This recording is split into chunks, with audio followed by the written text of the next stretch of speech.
Broadcasting from the Vancouver Convention Centre in British Columbia, Solutions Review is on location at the FME User Conference 2022, the peak of data integration.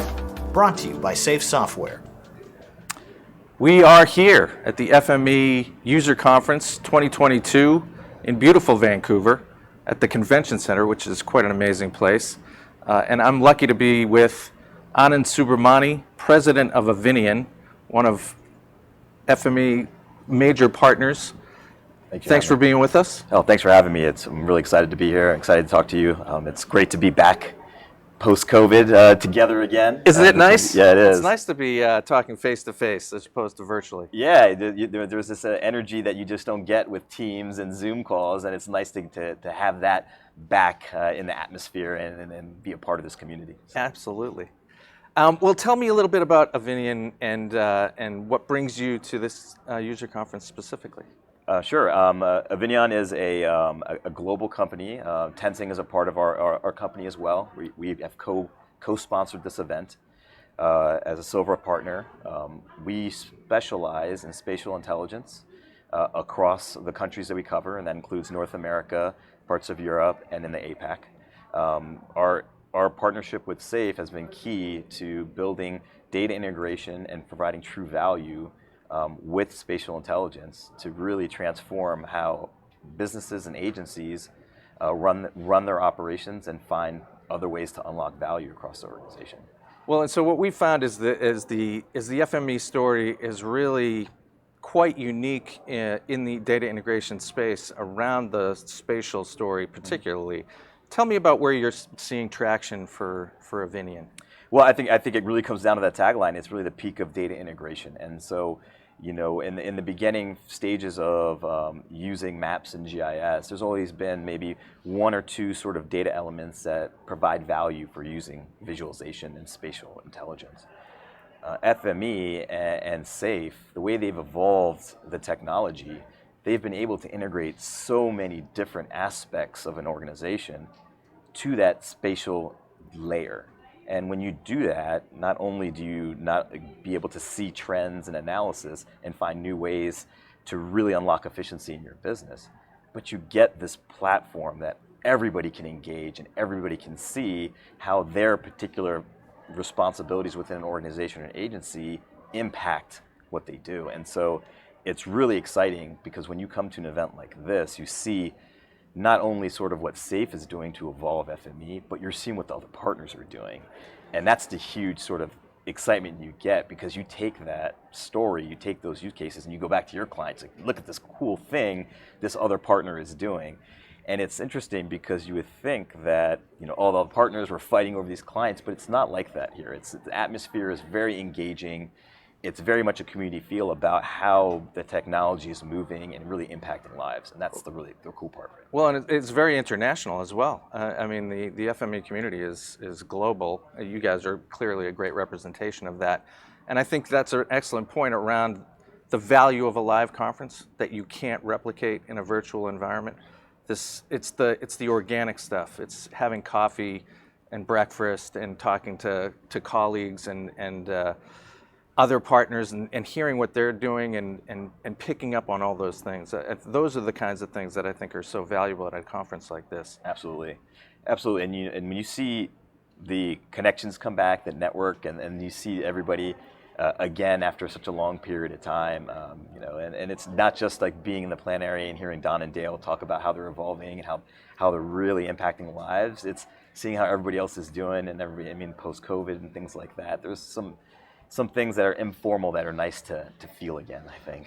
Well, so certainly SAFE has been evolving, but so has Avinion. Tell me a little bit about you know, where Avinion's been headed over the past few years and what you see as some opportunities in the future. Yeah, we've always been sort of in this spatial intelligence game, I would say, in North America, Europe, and in APAC. It's been sort of a strategic goal for Avinion to really start building out our skill set in our key partnerships, whether that's Esri, which we're very tight-knit with, and SAFE, and being able to do that with the acquisition of Tensing, with other acquisitions we've made.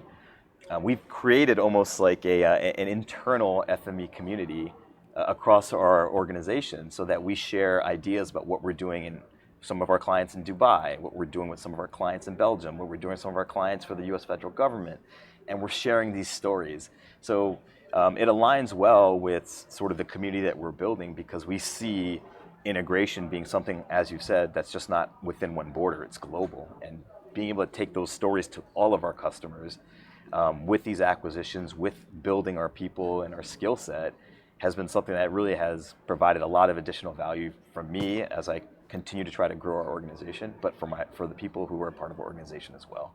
Well, so you've got a good global perspective on it, and I'm curious about the global story. So where are you finding traction globally, or are you seeing regions that are more open to this sort of, I don't know, more advanced data integration story?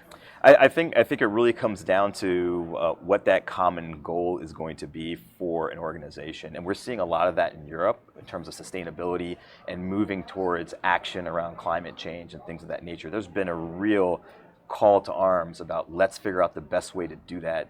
And some of that has been led by national governments, pushing compliance and things of that nature down to utilities, who are all getting in line to do that.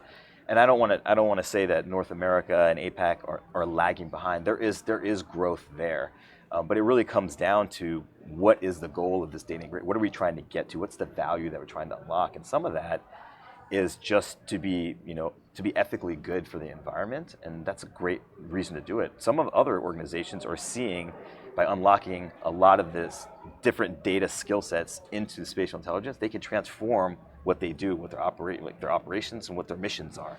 And some of that's happening, but I think when you have a national government like that's happening in Europe really push some of these goals down and seeing it move, you see a lot more sort of explosion in data integration. So the spatial element on top of the data integration story really does take this to a more specific end user, right? There are almost some end users that can't find anything else that would potentially work in terms of what they need for their data integration. Where are you seeing that vertically? Is it primarily utilities, government at the top of the list? I mean, where else are you seeing that sort of early adoption? Yeah, I would say it's governments, national governments and state and local governments are sort of at the top of that list. Utilities have always been very mature in how they use spatial intelligence. I mean, they know that if they interact with their CRM, if they interact with their billing system, they interact with their field crews, they see a quick impact on efficiency and how they operate their business. National governments, not only for security reasons and things of that nature, but if they have a push for the community, like sustainability, they can see that, okay, we need to figure out how we're going to track how well we're doing this. How are we spending the tax dollars in a way that's making sense? How do we report that back to the community? And a lot of it comes from the spatial layer. And integrating some of the other data elements into that layer so that decision makers can see the impact that they're making, the use of dollars, and the public can see that, okay, my dollars are actually going to use, and that's actually the goals are being met. So accountability is a big thing, I think, for that. And when the national governments want to be held accountable and want to be able to report to the community how well that they're doing, I think they see the spatial visualization and using that as a platform to have those type of conversations. So one last question for me, and it's one that I always like to ask, which is, as somebody's considering going to this next level of data integration, what sort of advice would you provide that they should be thinking about in advance of the full consideration of something like this? I mean, we always talk about value and how it's important to understand that value. And I think when you're thinking about going down the path of more mature data integration, I think it's important to take a step back and understand not only what that value will do for you as a business unit, but what that value will do for your organization or your agency. You really need to have sort of a champion behind that. And it can't just be about the data that's specific to you. It's got to be how the integration of data will help not only you, but maybe other parts of the organization.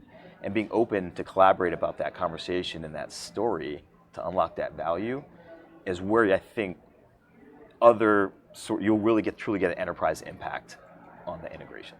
Outstanding. So.